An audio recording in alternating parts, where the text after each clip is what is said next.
Welcome to The Truth in This Art. I am your host, Rob Lee. Thanks for listening. Please continue to share, subscribe, and tell your friends about this podcast. Today, I have the privilege of being in conversation with a self-taught mixed media artist whose unique approach pushes the boundaries of traditional mosaics. Her art practice works to jump the gap between the literal and the imagined. Originally from the Philadelphia area and now is based in Washington, D.C., this artist has exhibited work for Latella Curatorial, Art of Noise, and Strathmore's Invitational Gallery. Please welcome Dany Green. Welcome to the podcast. Thank you. Thank you for inviting me. I'm really excited to share the magic of mosaics. Yes. Black magic. I love it. I noticed all of the hand gestures I was making. I wanted to really be a conductor in that point. So yeah, we'll see. I like it. I also use my hands, but I feel like no one will know. No one will. No one will ever know. Like I had a podcast earlier. A person had a visual aid that they pulled out. And I was like, no one's going to see this. They were like, oh, right. No. So again, thank you for popping on. And before we get too deep into the conversation, I like to open it up with something that's either very invigorating for some or very terrifying for others. Can you tell us about you? What is the Dany Green story? Okay, so thinking of that, I need to ask you one small question is are you asking for the Danielle story, which I feel like is everything from the beginning to like 2018? Then there's the Dany story, you know. I changed my name. Oof. Okay. That's a first. Let's do like chapter like 10 of the Danielle story, right? Ooh, and then okay. Let's do that bridging. Like that's the prequel, if you will, to the Dany. Right. Yeah. If I wrote a book, which maybe if it gets more interesting, I will. Uh-huh. But basically, I'll start with high school. So I was in Pennsylvania. That's kind of where I grew up, the suburbs of Philadelphia. And I was kind of figuring myself out like a typical high schooler. And I had a lot of nerdy friends. And like, I decided to join robotics because a lot of them were in it and they invited me to be in it. And we did, I was not a math and science person though. So of course I'm on the media team that worked for me. I did the filming, we had like a little vlogs, and then I did the website. And then from there, I decided to go to American University and study film because I was like, this fits what I'm interested in. I like this. Let's continue it. This might be my thing. And so I go to American University. I'm studying film. I end up going to Prague for film, which was a lot of fun. And I was around a lot of people who were like super in the film, a lot of Americans in my specific classes, but then I was in a school that had people from all over the world. And that was actually where I discovered that I don't think I'm a filmmaker, unfortunately. I felt like I like it, but this is not me.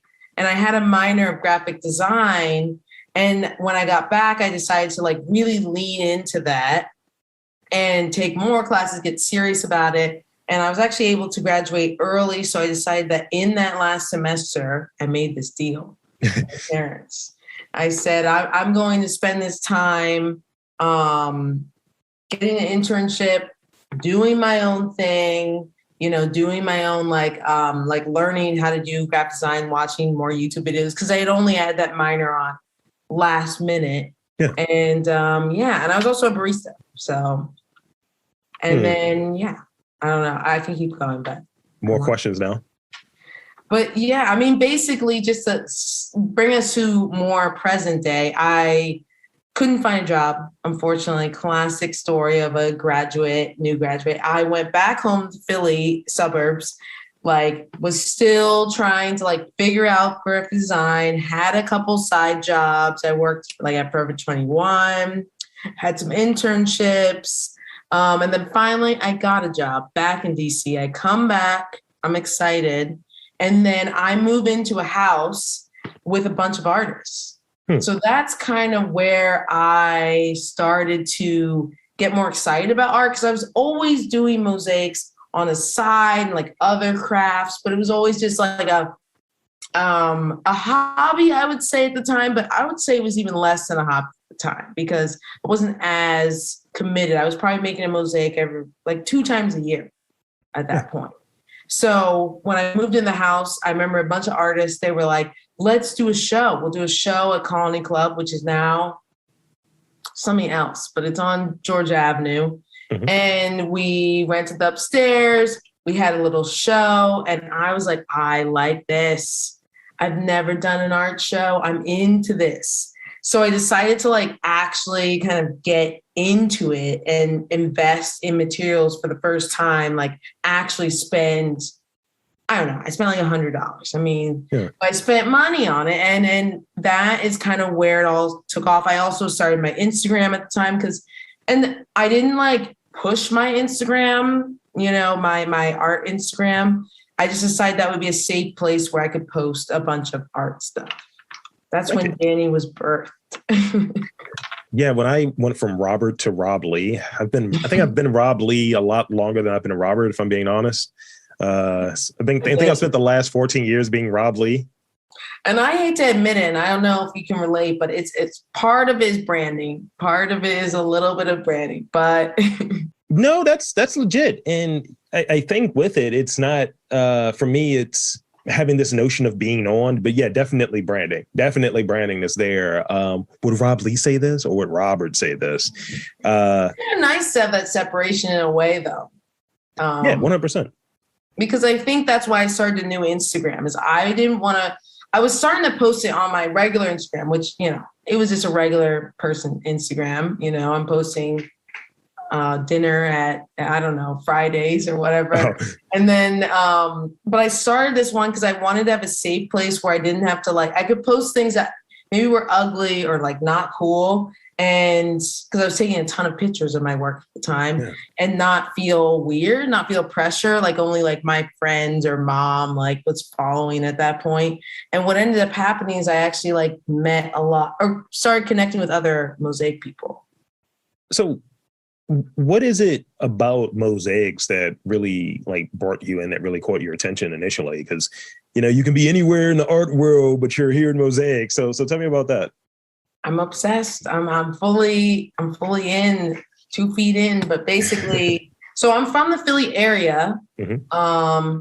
And when I was in high school, we had to do a capstone project. And a lot of people decided to do I'm going to volunteer at some of my friends did a cat, I don't know, adoption place or something, or basically community service or some kind of thing. And I don't know, I was I'm going to make a mural for the school. And I just felt so Philly is one of the mural capitals in the US. And I had just gone to Isaiah Zagar's Magic Gardens, which is in Philly. And it's basically a courtyard and a building covered in mirror and broken bottles and discarded bicycle wheels and all these found objects and but it's basically a mosaic because it's a lot of tile and mirror and glass. And I loved it. So I was I'm going to do that, but in my school and try to basically kind of I don't know,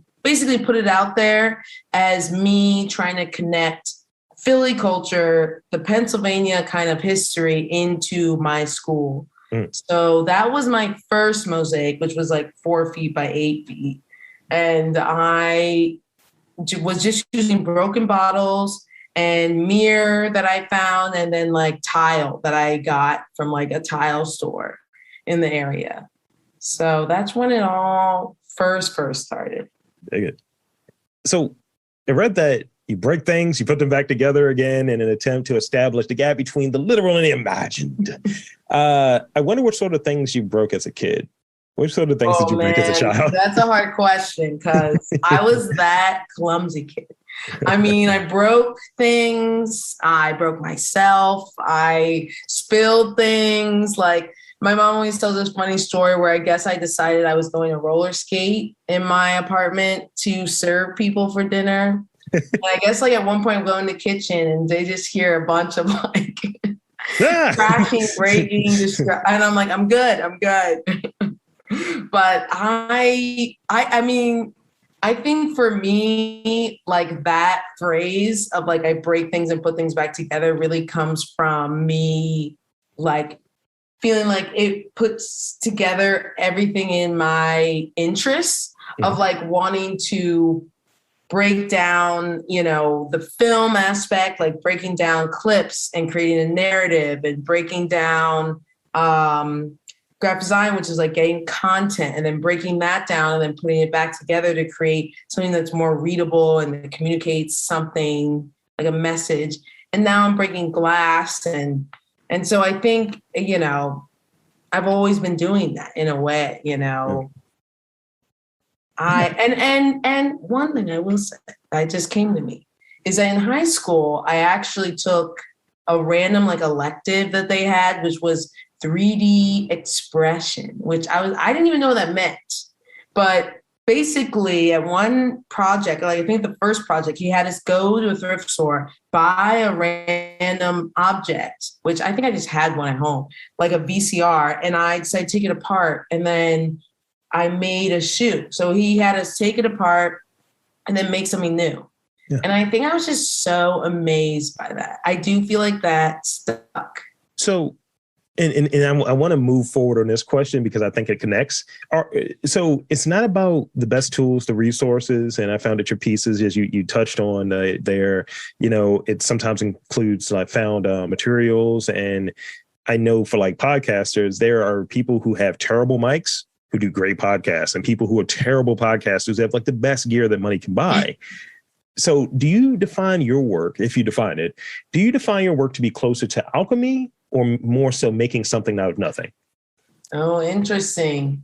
I mean, obviously, alchemy sounds way cooler. That's clearly an anime reference too, by the way. That feels like the right answer.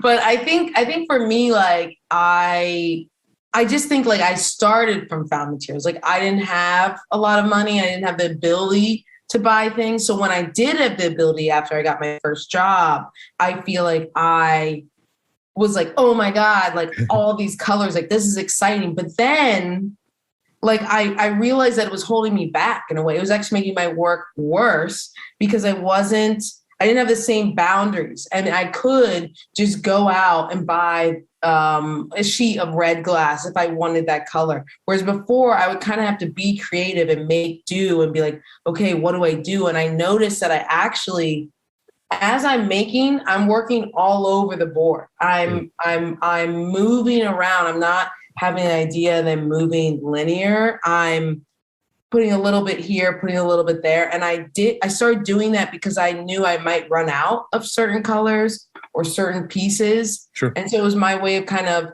allowing myself to have that creativity and that spontaneity. So I think when you have these restrictions, and sometimes you even need to put those restrictions on yourself, you are able to make something that's so much more interesting and push yourself in a way more interesting way than just like coming up with an idea and then making it. It makes the process more interesting.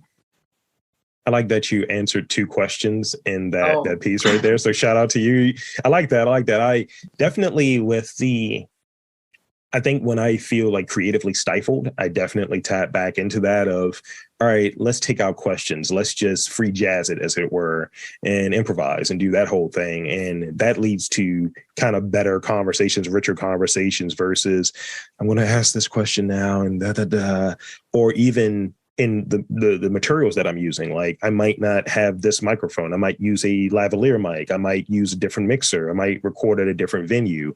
And I'm trying to get sound. I'm trying to be a audio creative, but in a different way. But that makes it more interesting. Like I'm coming in with this kind of nervous energy of, wow, I'm surprised I actually got this interview done. And in that way, Right. I mean, I think it allows you to really, I don't know, like tap into that flow energy because you're really having to be present. Like you're being forced to focus on what's happening and not just kind of like how you want things to go. I feel like with my art, like there's always a vision. I don't think that's a bad thing to have a vision, but like, I don't know, that spontaneity is kind of sometimes where the magic happens. I think there's a place for both. It's like you have to keep pivoting. When you feel like things are getting stale, that's when you throw in some chaos. So let's peel back the onion a little bit. I hear that there are different secrets or different ideas that creatives, for regardless of discipline, that they kind of share? Like, I've heard that, we're all afraid, that's a thing. So what would you say is that kind of secret or that unifying trait between most creative people? I think that I just feel like creatives are those people who like see something or they go somewhere and they have this thought of like, I want to do that.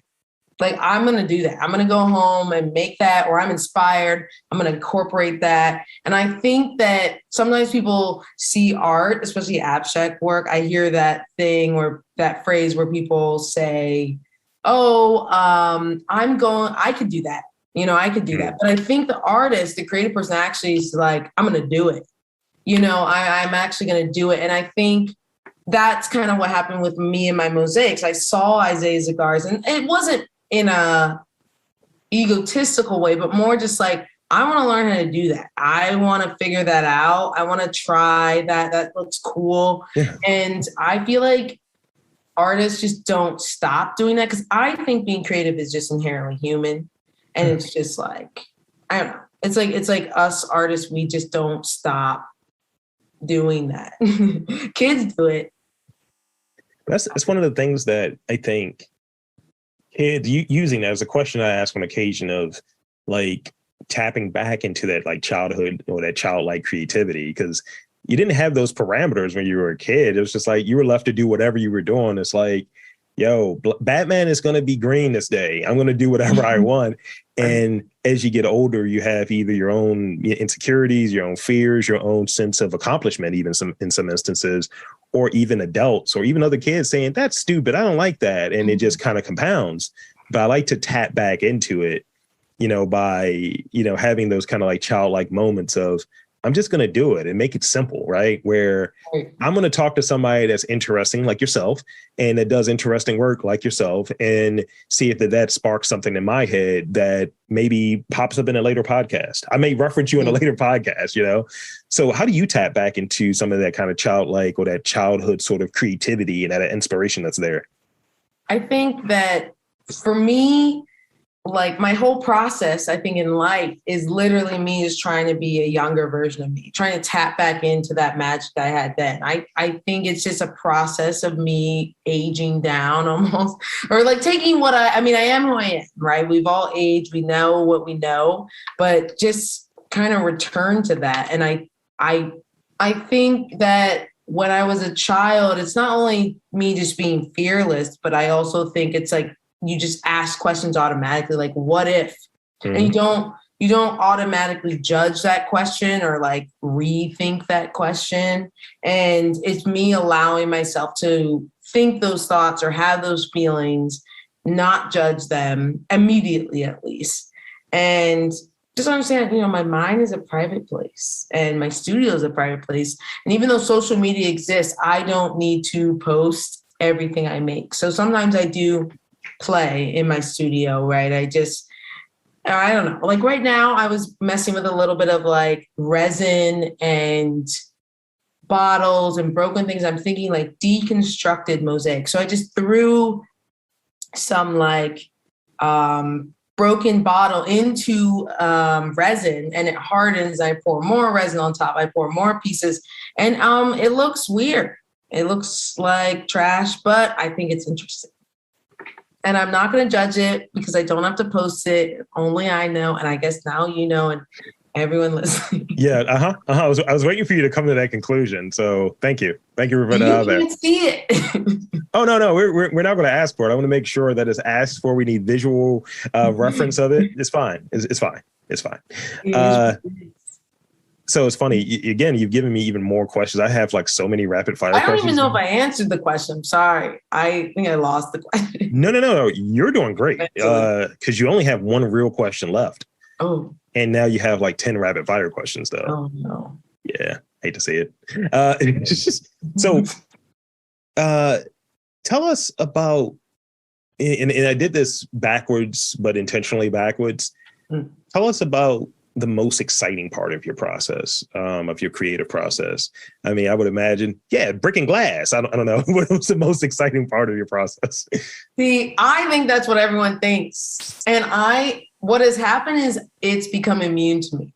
And I only notice that when other people are in my studio or they're with me while I'm making, and I'll break like a plate and they're very startled. And I'm like, right. That is normally an uncomfortable, scary moment when you've broken a bottle or you've broken a glass by dropping it. But for me, it's a Tuesday, it's just a regular day. And I think for me, the most fun part I enjoy is literally gluing the glass. And I think it's because it's very meditative.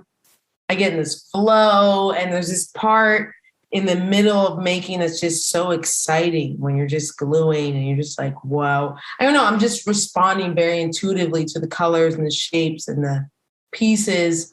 And I don't know, breaking is just not, I think breaking for me is just the beginning part of the process. It's like I'm getting my materials. But I should invite other people. They're always like, oh, I want to come break things and be stress relief. I'm like, I don't know. Is it stress relieving to break things? I think it causes people stress. So yeah, I want to break things. I want to come to a place and just like, oh, let's just see what we get. When I break things, it breaks in a certain array that makes it uniquely me. I mean, I'll say this. I had a person that had been on a podcast. They were looking for portrait sitters or what have you. And I was like, yeah, once you do this painting of me, it's going to be your best selling piece. Is it? I don't know. She's working on it currently as we speak, but I like to talk a little S on occasion. I hope so. I've always kind of thought about doing that, like making pieces inspired by other people. I've only done a few. One person is dead, unfortunately, but I mean, it's someone's old, but, and the other person, my sister. And I just feel like I'm nervous about doing more because I'm worried that they will have some kind of attachment. Like, what if it doesn't do well or it turns out bad? And then I'm like, look, it's nothing personal. It's always an experiment. There is a bit that a few people know of, and this will be maybe the second time I said this on air. I wanted to do a podcast in character as a really hoity-toity, pretentious artist. I want to interview myself and just do the dubbing. And one of my friends was like, end up being your best downloaded episode, and you have to be in this character for forever. Do that on April Fools. Like, just don't let That's what I was going to do. That's a good idea. That's a good idea. It's just me, like, in black, wearing like an overcoat, tiny glasses, big scarf. It's be ridiculous. I like it. I think it could be interesting. That's a great reel. There you go. That would be like what blows up on TikTok. And then you're like, none of the other podcasts are like that, fortunately. Literally, no one cares otherwise. So with that, I want to thank you for all of the good stuff that we've talked about. Now it's time to indulge these ridiculous rapid fire questions. These are all over the place. They're fun, though. I'm ready. I'm used to embarrassing myself. I was in robotics, See, that was one thing I wanted to mention. I almost went into robotics, actually. I recommend it. It was a great choice. That was what I was interested in. And then I decided to go into analytics instead of, I was going to go to University of Miami for robotics. Yeah. Wow. Well, I don't know what the university would be like, just the club, but. I mean, I was just going to wear a lot of linen shirts. I'll just become a drug dealer. It's fine. It's fine. Hey. Good drugs only, please. So DC and Philadelphia, right? Those are your touch points, right? How do you define home? What's home for you? Oh, at this point, it's DC. I mean, I know that's like sacrilegious, but I mean, if you ask me like, oh, where should I go in Philly? I don't know. I don't know if I'd have any advice. I mean, because I left at, I guess, 18, but like I went back for a little bit, but I don't know it at all. I still feel connected to it, but I feel like at the same time, I'm not. If I moved back to Philly, I would have some culture issues, I think, because I dropped some things to be DC, and then I'd have to come back. So you dropped a few jobs? I don't know. It's a little rough, A few jobs.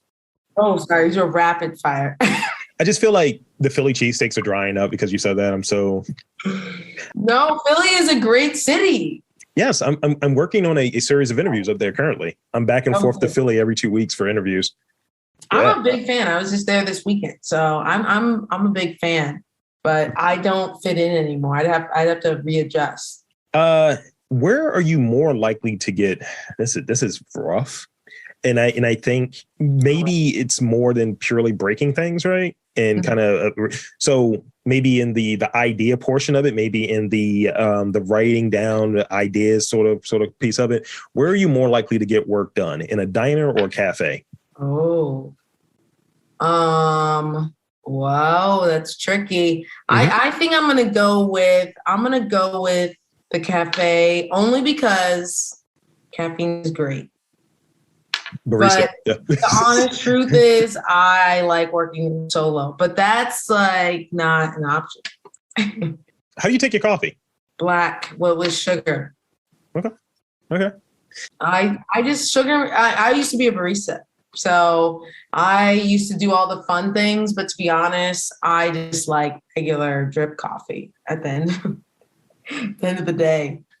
So I got 3 more questions. One of them is going to one might date you, right? One might be a good way of dating you, but it's going to be really funny.